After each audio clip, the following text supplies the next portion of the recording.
আসসালামু আলাইকুম। আজকে রান্না করব হাতে মাখা ইলিশ মাছ। সেজন্য আমি চার পিস ইলিশ মাছ ধুয়ে পরিষ্কার করে নিয়েছি। এখন একটা হাঁড়িতে দিয়ে দিচ্ছি। ইলিশ মাছ আসলে আমরা যেভাবে রান্না করি না কিন্তু খেতে কিন্তু দারুণ লাগে। হাফ চা চামচ হলুদ গুঁড়া,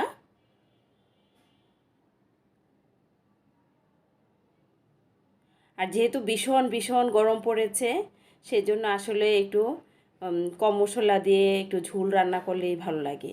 ভাজাভুজি না খাওয়াই ভালো এই গরমের মধ্যে। তো সেই জন্য আজকে এই রেসিপিটি করব। হাফ চা চামচ দিয়ে দিচ্ছি লাল মরিচের গুঁড়া, হাফ চামচ ধনিয়ার গুঁড়া। ইলিশ মাছে আসলে বেশি মশলা লাগেও না।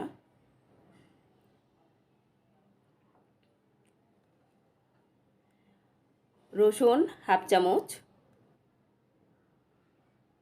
লবণ স্বাদ মতো,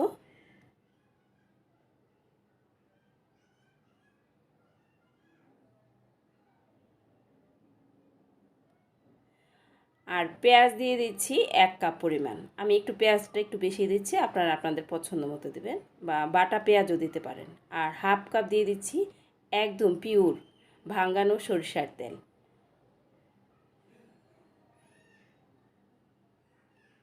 ইলিশ মাছের সাথে সরিষা এবং সরিষার তেলটা খুব যায়। এখন হাত দিয়ে খুব ভালোভাবে মাখিয়ে নিতে হবে।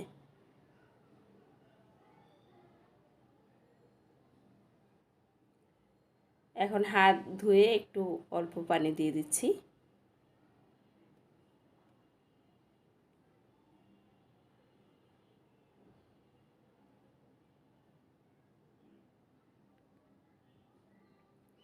এখন ঢাকনা দিয়ে চুলার আঁচটা কমিয়ে 5 মিনিটের জন্য একটু কষানোর জন্য বসিয়ে দিলাম।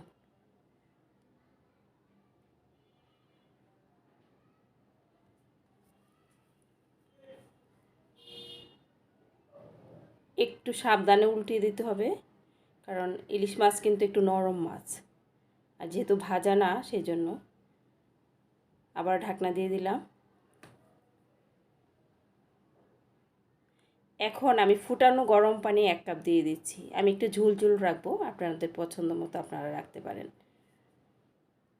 এখন দিয়ে দিচ্ছি 4-5টা কাঁচামরিচ ফালি করে। হয়ে গেল আমার হাতে মাখানো ইলিশ মাছ। আশা করি রেসিপিটি ভালো লেগেছে। ভালো লাগলে লাইক, শেয়ার, কমেন্টস করবেন। সবাই ভালো থাকবেন, সুস্থ থাকবেন। আল্লাহ হাফেজ।